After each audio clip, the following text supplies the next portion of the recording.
Good day, everyone. Let me show you how to reinstall or fix Windows Defender, Windows Security, if it's not opening or has been disabled on Windows 10 or Windows 11. Step 1. Repair Windows Security. Right-click the Start button and go to Settings.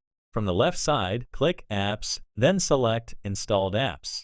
In the search bar, type Security. If you don't see it right away, check under System Components. Once you find Windows Security, click the three dots next to it and choose Advanced Options. Scroll down and click Repair. After that, check if Windows Security is working. You can click the shield icon in the system tray to open it. If it still doesn't work, go back and click Reset. Step 2. Restart your computer. Restart your PC and check again. This step is important to apply the changes.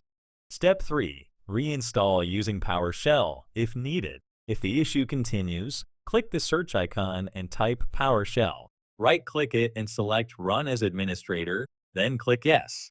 Now paste the reinstall command. You can copy it from a trusted source. Press Enter and let it complete. This will reinstall Windows Security.